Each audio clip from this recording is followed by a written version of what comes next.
Como ustedes pueden ver en la hoja de ejercicios que está en el chat de la sesión del día de hoy día hoy se escucha como un eco. Un segundo. Ahora sí. Ya, esto es solucionado. El día de hoy vamos a hablar de teorías del crecimiento económico, principalmente la parte introductoria. En una siguiente sesión vamos a ver distintos modelos de crecimiento económico. A ver, empecemos con la primera pregunta de 9 que tenemos para el día de hoy. Pregunta número 1. La pregunta número 1 dice lo siguiente. A ver. Pregunta número 1 dice lo siguiente. ¿Cuál de los siguientes enunciados no es un hecho estilizado del crecimiento económico? Muy bien. Cuando hablamos de hechos estilizados, no queremos decir lo mismo que esto significa igual que regularidades empíricas. Regularidades empíricas que se encuentran en las variables macroeconómicas en un horizonte de tiempo determinado. Muy bien. La pregunta nos habla acerca de ciertas regularidades empíricas acerca del crecimiento económico. Las regularidades empíricas que ustedes tienen como opciones son las descritas por el libro de Jones, si no me equivoco es el 2009 o 2013, titulado Económico. Muy bien. Este autor nos habla de 4 hechos estilizados, 4 regularidades empíricas que se presentan en los datos de crecimiento económico de las economías del mundo, principalmente distinguiendo entre países pobres y ricos. Muy bien, este autor enlista los siguientes 4 hechos estilizados. Primero, encuentra que entre países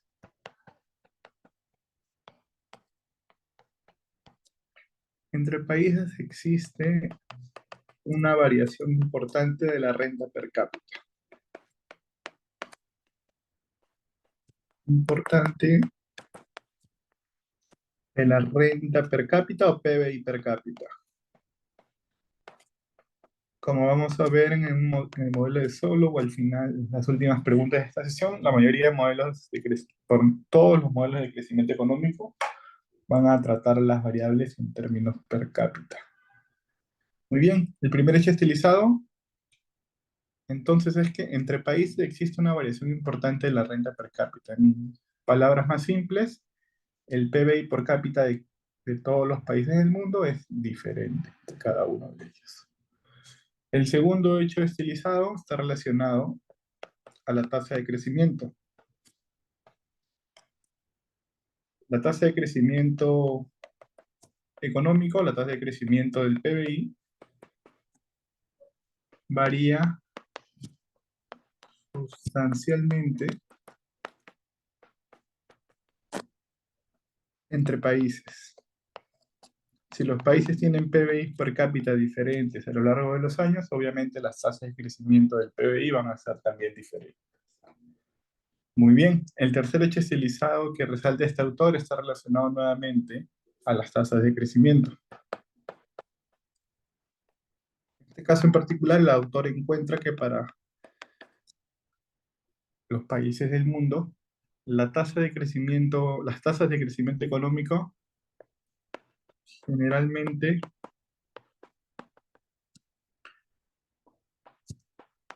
no son constantes en el tiempo, lo cual es fácilmente verificable. Por ejemplo, si tomamos la tasa de crecimiento del PBI para el Perú, para un horizonte de tiempo bastante largo. El cuarto hecho estilizado está relacionado a la división que hacen la mayoría de autores que hablan sobre crecimiento económico acerca de países pobres y países ricos. Un país pobre que tenga, aquel país que tenga un nivel de PBI per cápita, por decirlo de alguna manera, bajo respecto a otro país comparable. En este caso, el autor encuentra que los países denominados como pobres, en este caso en particular, el hecho estilizado dice lo siguiente: los países que pasan de pobres a ricos y de ricos a pobres a lo largo del tiempo. En otras palabras, un país que era pobre en los años 1900 al día de hoy puede ser tranquilamente un país rico. Y un país rico que tenía esa condición en el siglo XX, ahora puede ser un país pobre. Es un hecho dinámico. Muy bien. Teniendo listados de estos cuatro hechos estilizados, viendo las alternativas que tenemos, y la pregunta que nuevamente repito: ¿cuál de los siguientes enunciados no es un hecho estilizado de crecimiento económico? Nosotros vemos que la alternativa que no es un hecho estilizado, es la alternativa D, ya que se contradice con el cuarto hecho estilizado que tenemos listado aquí. Muy bien, pasemos a la siguiente pregunta. Pregunta número 2. En la teoría del crecimiento económico siempre nos vamos a encontrar con un término bastante utilizado, que es la palabra convergencia. En particular, en crecimiento económico se estudian dos tipos de convergencia: la convergencia absoluta y la convergencia relativa. La pregunta 2 está relacionada a la convergencia absoluta. ¿Qué nos dice la pregunta número 2? ¿Qué se entiende por convergencia en la teoría de crecimiento económico? Muy bien, para entender el término de convergencia vamos a hacer el siguiente gráfico. Un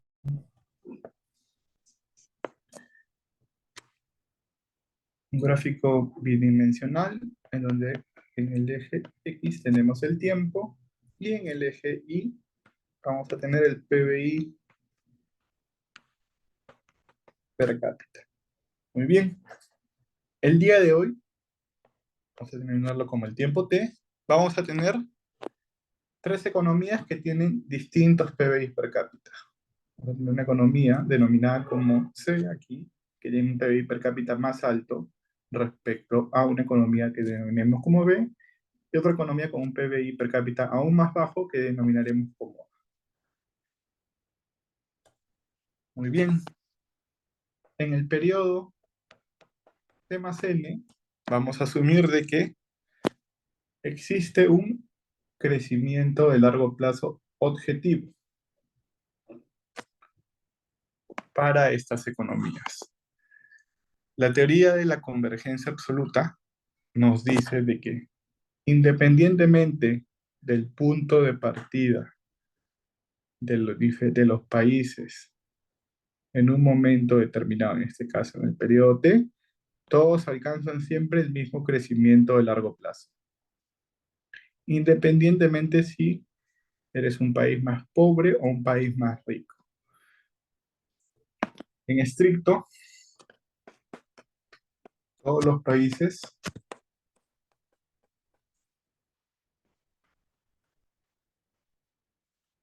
convergen a un mismo crecimiento de largo plazo,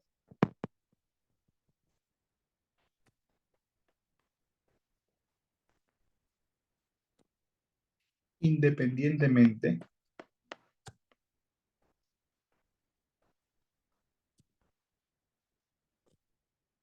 de su situación inicial.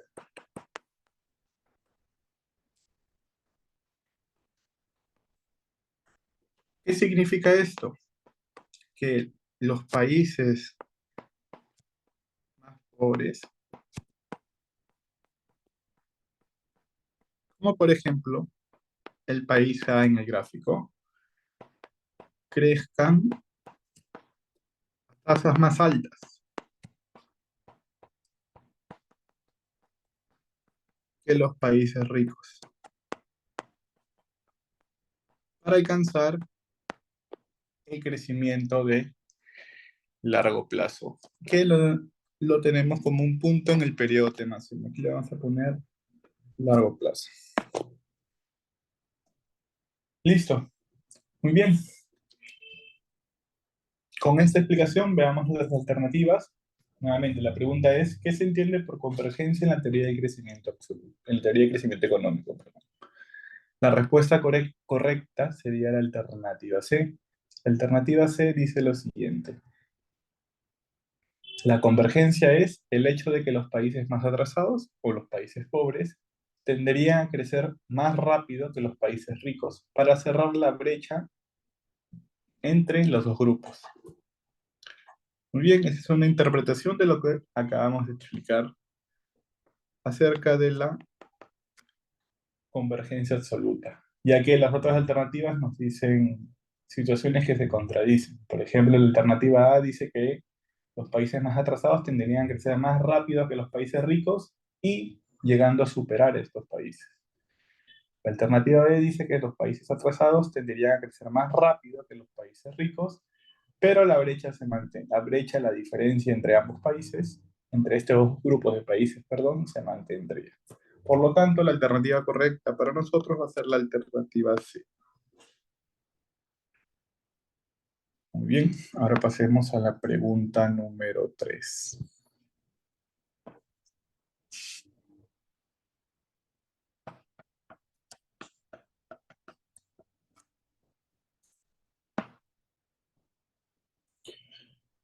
Bien, la pregunta número 3 trata sobre el otro tipo de convergencia, la convergencia condicional.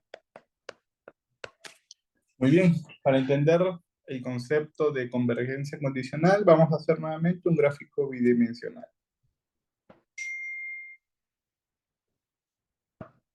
A ver, esto ha salido chueco.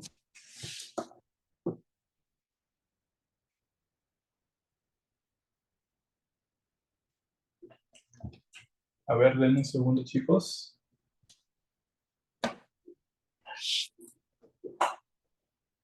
A ver, voy a dejar de compartir una pantalla un minuto nomás porque tengo que delegarle al administrador a alguien más. Un minuto nomás, chicos.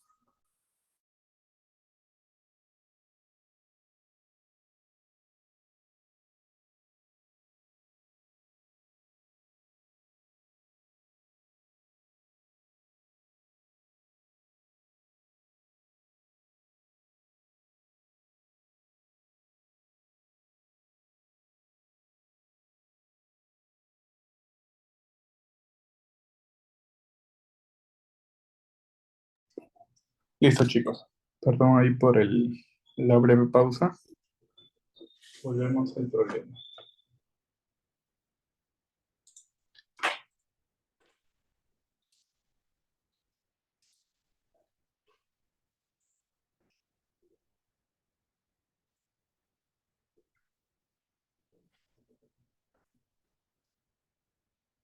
Muy bien. A ver, me parece que entró una nueva persona. Voy a compartir una vez más la hoja de ejercicios.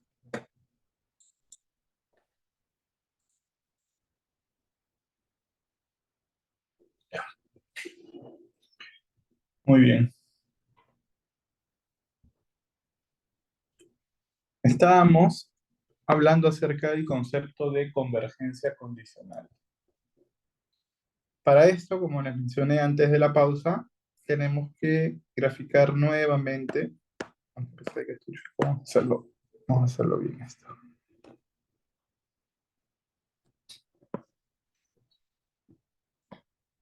Vamos a graficar nuevamente nuestro plano bidimensional.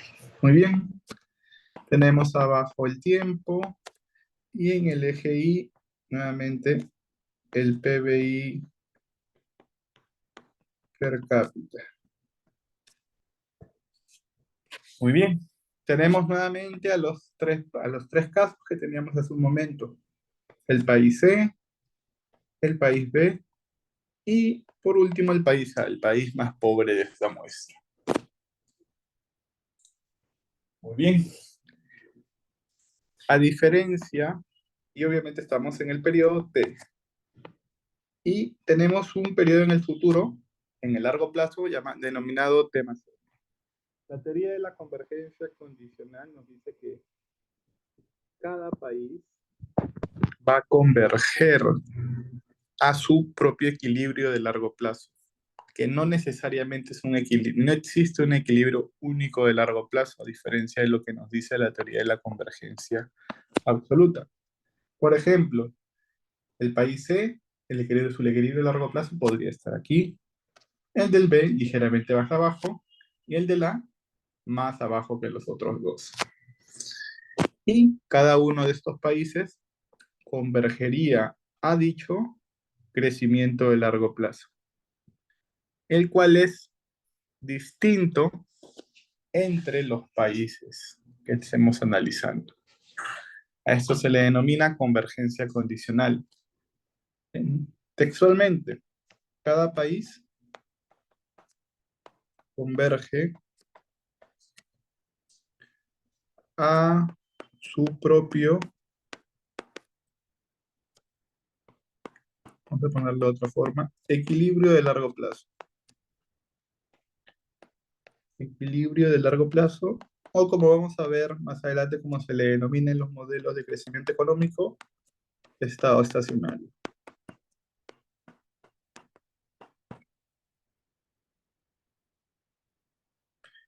De aquí se desprende una conclusión que no se ve directamente de gráfico. Esa idea es la siguiente. Los países, mientras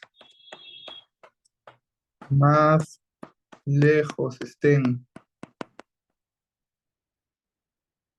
del equilibrio de largo plazo, mientras más lejos estén los países del equilibrio de largo plazo, estos crecerán más rápido.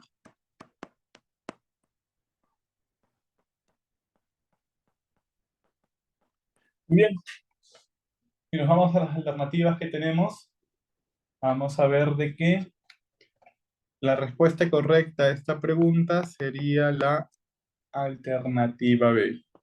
La alternativa B dice lo siguiente: si dos economías tienen distintos estados estacionarios, diferentes equilibrios de largo plazo, entonces aquella que se encuentre más lejos de ese estado estacionario será la que crece más rápido. Muy bien, ahora nos vamos a la pregunta número 4.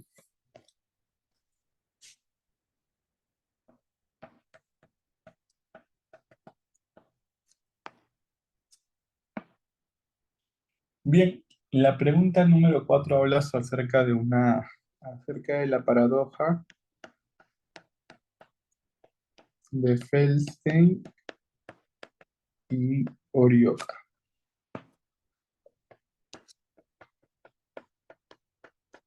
Se basa en un paper que dichos economistas publicaron en el año 1980. Esta paradoja se encuentra en un contexto de economía abierta. Se desarrolló utilizando una muestra de economías avanzadas para el periodo 1960-1974 y encontró lo siguiente. La conclusión de este documento es la siguiente. Los autores encuentran que el ahorro y la inversión internos de cada país, ahorro e inversión internos de cada país, están estrechamente relacionados.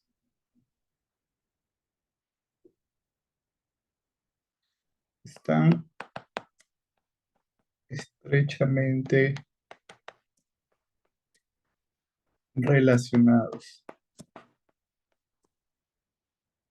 Esto a pesar, vamos a colocar el otro color, a pesar de que los autores encuentran o asumen también, a pesar de que existe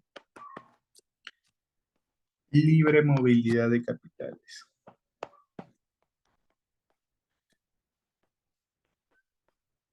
Queremos tratar de entender esta teoría, de aquello lo que estamos resaltando acerca del ahorro interno y la inversión están estrechamente relacionados. Esto, en un contexto de libre movilidad de capitales, esto no debería ser igual, ya que sabemos, por ejemplo, de nuestro modelo ISLM de economía abierta, nuestro modelo Mandel-Fleming, que el ahorro y la inversión internos no son iguales en un contexto de economía abierta, ya que ya no nos regimos por una tasa de interés interna, sino por la tasa de interés externa y la paridad descubierta de tasas de interés. Por lo que en un contexto de economía abierta no debería cumplirse dicha condición sobre el ahorro y la inversión interna. Sin embargo, estos autores encuentran de que esto no es cierto, ¿sí?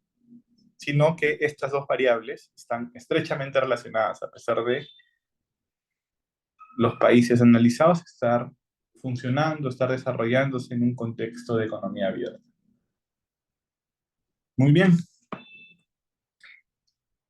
Entonces, la respuesta correcta a esta pregunta es la alternativa A.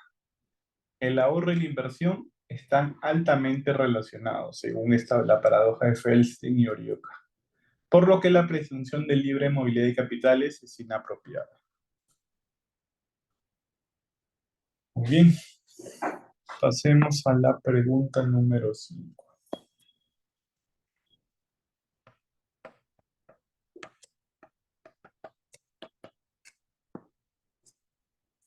Muy bien, la pregunta número 5 dice lo siguiente. La pregunta número 5 trata acerca de las teorías de crecimiento económico de Acemoglu, principalmente los que presenta en su libro del año 2009, su libro de crecimiento económico.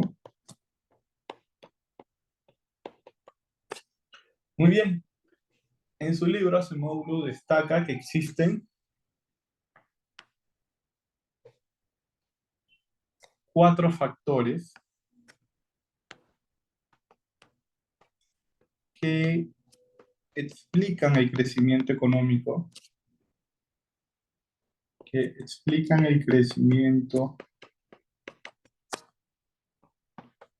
crecimiento económico y las diferencias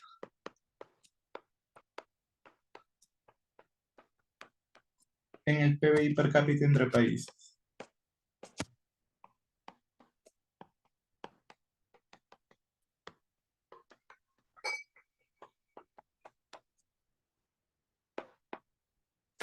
Estas teorías o hipótesis, como las denomina el autor, son las siguientes. Estos factores o hipótesis, mejor dicho, son las siguientes. Tenemos 4 hipótesis. La hipótesis de la suerte, la hipótesis de la geografía,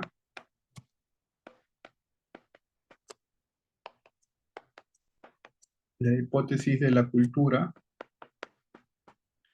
y finalmente la hipótesis que el autor destaca como la más importante, la hipótesis de las instituciones.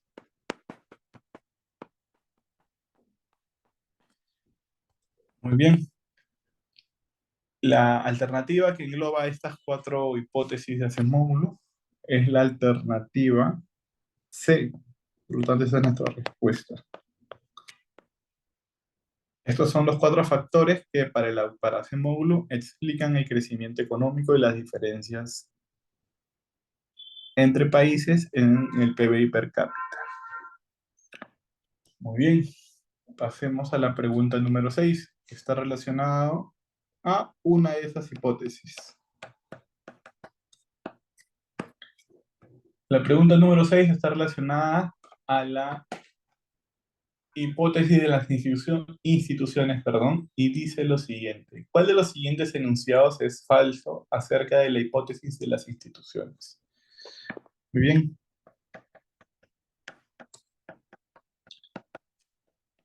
tenemos la hipótesis de las instituciones que hace un módulo.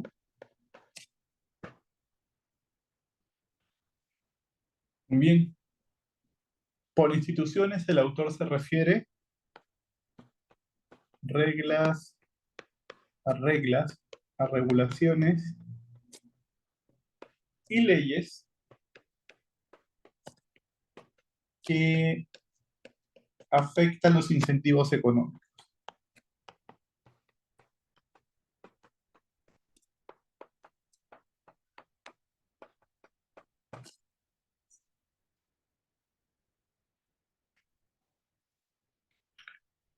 Para el autor es uno de los principales determinantes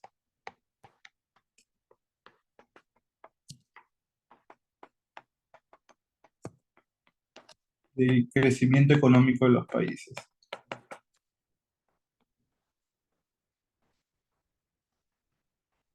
Por lo que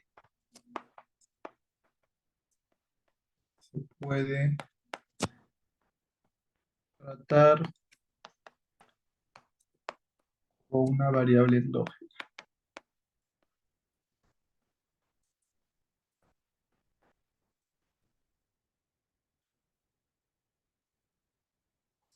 Muy bien. Uy, ahí la alternativa de ese quedó incompleta, para que la estoy revisando. Bueno, esa no es la respuesta correcta.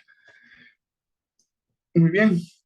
Además, a diferencia de las otras hipótesis, como por ejemplo la geográfica o la cultural, esas instituciones, o mejor dicho, las reglas, regulaciones y leyes son variables en el tiempo.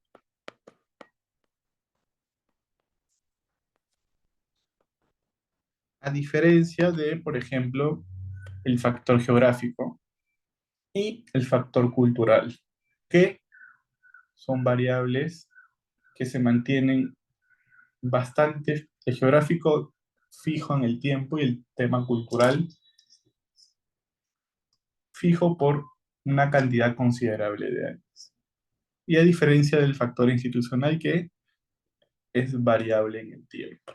Por lo tanto, dado esta breve descripción acerca de la hipótesis de las instituciones de Acemoglu, la respuesta a nuestra pregunta, ¿cuál de las afirmaciones de los enunciados es falso? Este es la alternativa B. La alternativa B dice que la hipótesis de las instituciones es un factor fijo de las sociedades como el factor geográfico, lo cual es falso. Muy bien, hacemos a la pregunta número 7. La pregunta número 7 nos habla, ya vamos a comenzar a tocar el primer modelo de crecimiento económico que debemos aprender, que es el modelo de Solow-Schwartz. Modelo de crecimiento económico neoclásico.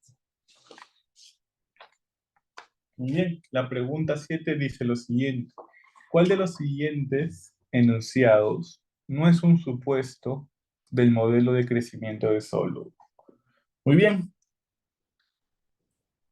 nosotros en la pregunta 9 vamos a encontrar, para ir adelantándonos un poco y explicar el modelo de Solow, que el motor de crecimiento económico es la inversión en capital fijo. La inversión en capital fijo es el motor de crecimiento de largo plazo. Muy bien. Este modelo tiene los siguientes supuestos.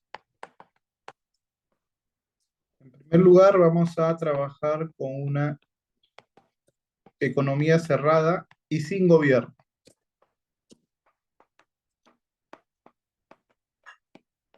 ¿Qué quiere decir? De que el PBI de esta economía, que denominaremos YT, va a ser igual a la suma de consumo más inversión.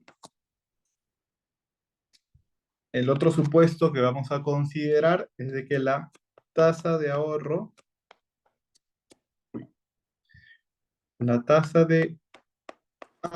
es constante. ¿Qué significa esto? Por ejemplo, que el consumo en este modelo va a ser una fracción del ingreso. Esa fracción del ingreso la vamos a denominar como 1 menos S, en donde S es la tasa de ahorro. Aquí tenemos multiplicado por el ingreso de la economía. S es la tasa de ahorro, que es un valor fijo, y 1 menos S la podríamos interpretar como la propensión marginal a consumir. Muy bien. El tercer supuesto va a ser de que la tasa de depreciación es constante.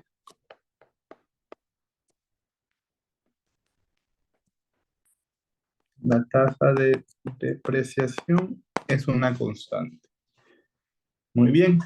La tasa de depreciación nosotros la vamos a ver en la ecuación de la inversión bruta, que hemos denominado arriba como IT.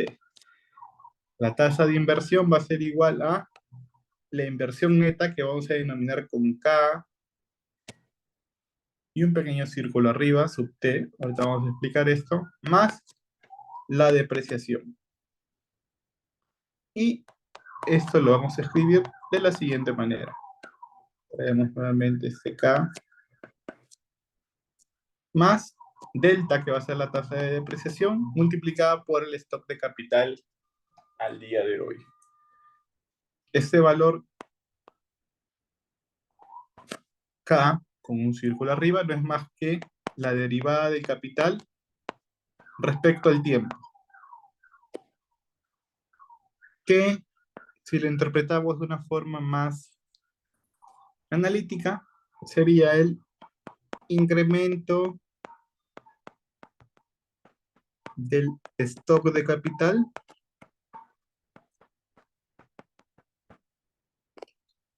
a medida que avance el tiempo.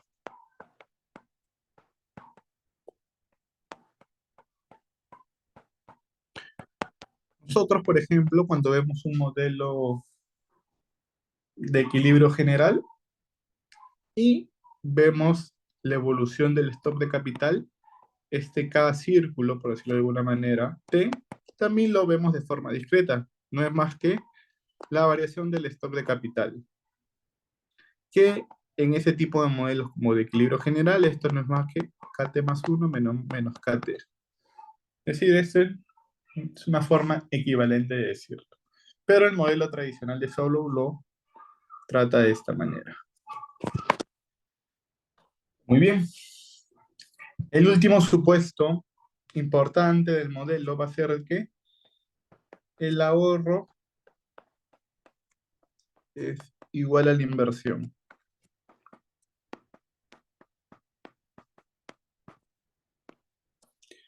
¿Qué quiere decir esto? A partir de del PBI de la economía y reemplazando el valor del consumo que vimos en el segundo supuesto, que es 1 menos la tasa de ahorro multiplicado por el PBI más la inversión, reordenando algunos términos a la izquierda, vamos a llegar de que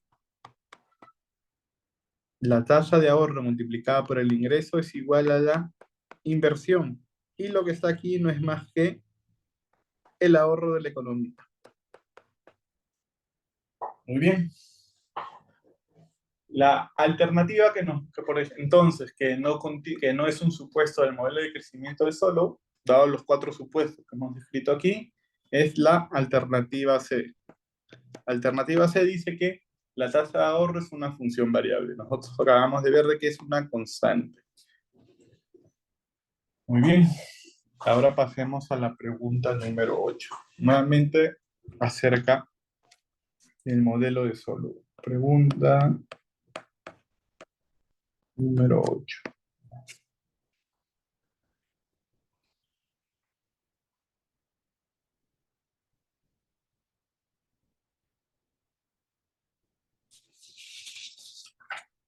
Muy bien, la pregunta número 8 dice lo siguiente. ¿Cuál de los siguientes enunciados no es un supuesto de la función de producción que utiliza el modelo de Solow, el modelo de crecimiento económico? Muy bien, el modelo de Solow, a ser un modelo macroeconómico neoclásico, utiliza una función de producción neoclásica. En este caso, en particular, la función de producción neoclásica que utiliza el modelo de Solow es una función de producción Cobb-Douglas. La función de producción Cobb-Douglas, nosotros sabemos que, en este caso, YT, que va a representar la producción, va a ser una función de dos factores productivos, capital y trabajo, los cuales, perdón, capital y trabajo, los cuales se combinan utilizando una determinada tecnología. En específico, la función de producción va a tener la siguiente forma. Tecnología la vamos a tener aquí y el capital que se utiliza en una proporción alfa y el trabajo en una proporción 1 menos alfa. Muy bien, dicha función de producción tiene las siguientes propiedades.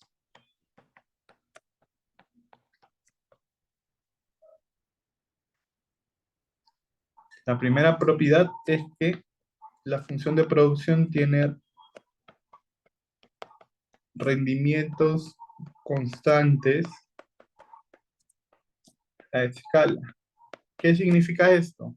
Si yo duplico los factores de producción, la producción se va a duplicar. Esto lo podemos ver de la siguiente manera. Si, si los factores de producción son duplicados, la función de producción va a tener la siguiente forma. Supongamos que los factores de producción se incrementan en un lambda, donde lambda es un número mayor que 1. Vamos a tener que el capital ahora va a ser lambda por KT y el trabajo lambda por LT, donde lambda es un número mayor que 1. Muy bien. Si nosotros despejamos los valores de lambda de la función de producción, vamos a obtener lo siguiente. Lambda por AT, KT a la alfa y el trabajo a la 1 menos alfa. Y lo que está aquí no es más que la función de producción original. Por lo tanto, multiplicar los factores de producción por este valor lambda incrementa la producción en ese valor lambda. Por eso se dice que la función de producción tiene rendimientos constantes a escala. Muy bien. Una segunda propiedad de la función de producción es que las productividades marginales cumplen lo que se conoce como las condiciones de y nada. Estas condiciones de y nada, como mencioné, están relacionadas a las productividades marginales, a las productividades marginales del capital y del trabajo. En específico, ¿qué nos dicen estas 4 condiciones que tenemos aquí? Que voy a presentar, perdón, a continuación. Nos dicen lo siguiente. El límite del capital, cuando éste tiende al infinito, de la productividad marginal del capital, que no es más que la derivada de la función de producción respecto a capital, a medida que el capital es cada vez más grande, las ganancias adicionales de productividad tienden a cero. De la misma manera, si el stock de capital es sumamente pequeño, las ganancias adicionales de productividad al añadir una unidad más de capital son bastante grandes, tienden al infinito. Y de la misma manera, la misma interpretación tienen las tiene la productividad marginal de capital. La productividad marginal de capital, cuando esta es muy grande,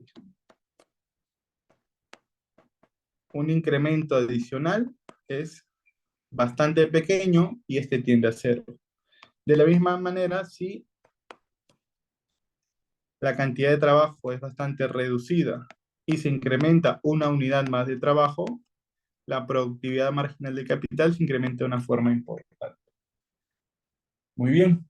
Con estas dos propiedades de la función de producción, vemos de que aquel enunciado que no es un supuesto de la función de producción es la alternativa C, ya que la alternativa C nos dice que la función de producción neoclásica tiene rendimientos crecientes a escala. Listo. Ahora vámonos a la última pregunta. Pregunta número 9.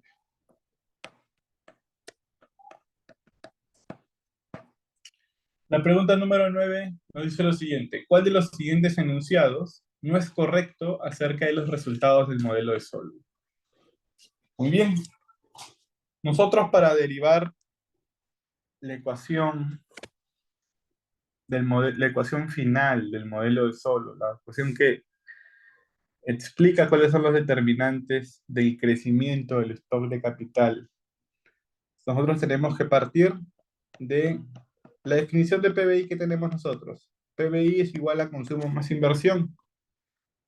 Y aquí reemplazar con las condiciones que hemos encontrado, por ejemplo, en los supuestos. El consumo no es más que la proporción del ingreso que no se ahorra, y la inversión es igual a la inversión neta más la parte de la inversión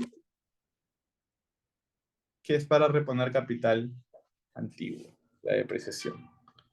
Muy bien, si nosotros nos ponemos aquí a ordenar términos, vamos a encontrar lo siguiente. Por un lado, vamos a tener, a la izquierda vamos a tener el siguiente resultado. Vamos a hacerlo paso por paso. Y a la derecha se va a mantener la inversión neta y la tasa de depreciación, el capital que se deprecia. Reordenando términos por última vez, la inversión neta de esta economía va a ser igual a el ahorro más la tasa de depreciación. Muy bien. Por último, nosotros sabemos que YT es la función de producción. Por lo tanto, lo vamos a reemplazar. KT a la alfa, LT, 1 menos alfa, más delta KT. Muy bien, ya tenemos el primer resultado importante de el modelo de Solow. Muy bien, como mencioné, me parecen las primeras preguntas, los modelos de crecimiento económico tienen que expresarse en términos per cápita. Es decir, vamos a dividir toda esta ecuación que vamos a llamar asterisco, vamos a dividir todo entre la cantidad de personas, es decir, L. Muy bien, si nosotros dividimos por L a la ecuación asterisco, vamos a tener el siguiente resultado. La inversión neta entre L igual a la tasa de ahorro, y lo que vamos a tener aquí arriba no va a ser más que lo siguiente. Aquí va a ser AT, y aquí vamos a tener, vamos a ponerle de la siguiente manera. AT es la tecnología multiplicado por KT sobre LT, todo esto a la alfa, elevado a la alfa, más delta KT entre LT. A las variables expresadas en términos per cápita las vamos a denominar con letras minúsculas. Por ejemplo, acá T entre LT, el capital entre la cantidad de trabajo, la vamos a denominar con la letra K minúscula, que la vamos a denominar de la siguiente manera. Muy bien, entonces esto se va reduciendo a el capital neto la inversión neta, perdón, per cápita, es igual a la tecnología, y aquí vamos a tener que el capital per cápita elevado a la alfa, más la parte que se deprecia. Muy bien, lo que nosotros tenemos que hacer, el paso final para encontrar la ecuación de Solow, hay que arreglar ese término que está aquí, ya que no podemos expresar la inversión neta en términos per cápita de forma correcta como lo tenemos ahí, ya que tenemos que hacer un paso más. Acabamos de definir hace un momento KT entre LT como el capital per cápita. ¿Qué pasa si nosotros a esa división la derivamos respecto al tiempo? ¿Qué vamos a tener? Vamos a derivar arriba con respecto al tiempo y abajo con respecto al tiempo. Vamos a tener la derivada de una división. Por lo tanto, vamos a tener que esto es igual a la derivada de capital respecto al tiempo, no es más que K con su círculo arriba, multiplicado por el denominador menos el capital multiplicado por el trabajo derivado en el tiempo. Todo esto dividido entre el denominador al cuadrado, la fórmula para derivar, la fórmula de la derivada de una división, ¿cierto? Muy bien, esto va a ser igual a, aquí es, a la izquierda es K, ¿cierto? Muy bien, a la izquierda, y a la derecha, ¿qué tenemos? La derivada de capital en el tiempo respecto al trabajo, menos, esto lo vamos a desglosar de la siguiente manera, KT entre LT por LT entre LT. Muy bien, aquí vamos a tener que el capital per cápita es igual a esta relación que es nuestro objetivo encontrar, menos el capital per cápita, más multiplicado, perdón, por este término, que no va a ser la tasa de crecimiento poblacional, que nosotros vamos a denominar como N. Muy bien, entonces es el capital per cápita multiplicado por N. Por lo tanto, esta división de la derivada del capital con respecto al trabajo va a ser igual a el capital per cápita más el capital per cápita multiplicado por la tasa de crecimiento poblacional.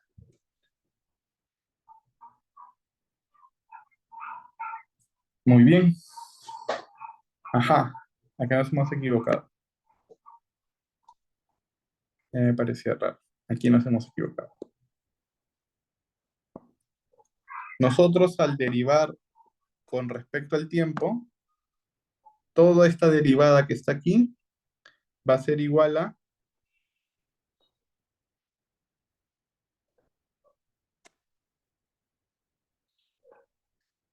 la derivada del capital per cápita respecto al tiempo. Vamos a ponerle otra forma. Así. Esto va a ser la derivada de KT sobre LT respecto al tiempo. No hay capital respecto al trabajo. Y esto no es más que la derivada del capital respecto al tiempo. Esto va a estar aquí. Si había algo raro. Y aquí. No, perdón. Aquí está bien. Y es aquí. Listo. Ahora sí está bien. Muy bien. Reemplazamos este valor aquí arriba. Y vamos a obtener el siguiente resultado. Crecimiento del stock de capital per cápita más el stock de capital per cápita multiplicado por la tasa de crecimiento poblacional. Todo esto es igual a la función de producción en términos per cápita más la parte del capital que se deprecia. Muy bien, reordenando aquí términos, vamos a llegar a la ecuación final. El stock de capital, el crecimiento del stock del capital en el tiempo es una función de la parte de la función de producción o la parte de los ingresos per cápita que se ahorra. Aquí hay algo. Ajá, aquí nos hemos equivocado también. No nos hemos dado cuenta. Aquí es menos, aquí lo estamos llevando todo a la izquierda. Sí, ahí está. Por lo tanto, luego de haber corregido ese error, tenemos el siguiente término, que es la ecuación, una de las ecuaciones finales del modelo de Solow. La tasa de crecimiento per cápita del capital en el tiempo va a ser una función de los siguientes parámetros: de la tasa de ahorro, de la tecnología, de la tasa de depreciación y de la tasa de crecimiento poblacional. ¿Qué relaciones van a tener? Con la tasa de ahorro y con la tecnología, una relación positiva, como la podemos ver en la ecuación de arriba. Y con la tasa de depreciación y la tasa de crecimiento poblacional, una relación negativa. Con esto podemos responder nuestra pregunta, con esta conclusión final. Muy bien, la pregunta es la siguiente. ¿Cuál de los siguientes enunciados no es correcto sobre los resultados del modelo de Solow? Entonces, los resultados a partir de esta ecuación. Muy bien. El primer enunciado dice lo siguiente: un incremento de la tasa de ahorro incrementa el stock de capital. Nosotros podemos ver abajo que la relación entre la tasa de ahorro y el crecimiento del stock de capital es una relación positiva. Por lo tanto, eso es verdadero. No es nuestra respuesta que buscamos. La alternativa B dice lo siguiente: cuando se incrementa la tasa de depreciación, el stock de capital también se incrementa. Podemos ver de que ese enunciado es falso, ya que la relación entre ambas variables es inversa. Por lo tanto, la respuesta a nuestra pregunta va a ser la alternativa B. Ante un incremento de la tasa de depreciación, el stock de capital debería reducirse, no aumentar. Parecido como se está describiendo lo que pasa con la tasa de población en la alternativa C. Muy bien. Muy bien, chicos, esta fue la última pregunta para la sesión del día de hoy. Si no hay dudas, estoy ahorita subiendo la hoja de ejercicios al chat de la sesión.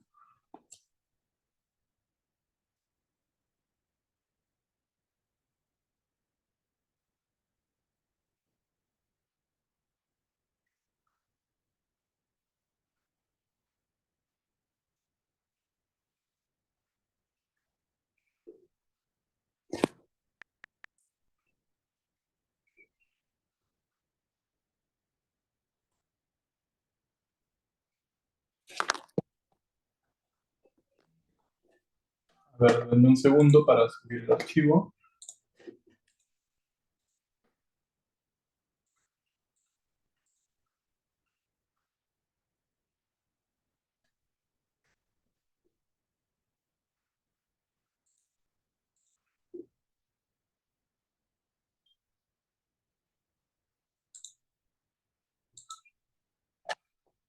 Qué raro, no me llegó. Denme un minuto, chicos.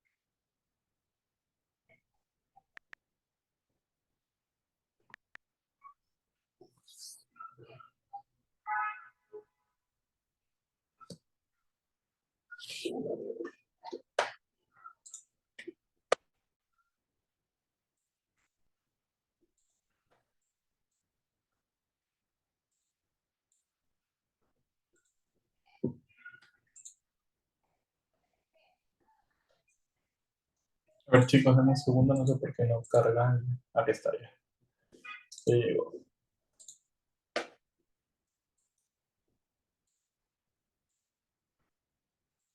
Listo. Dame un segundo para compartirlo.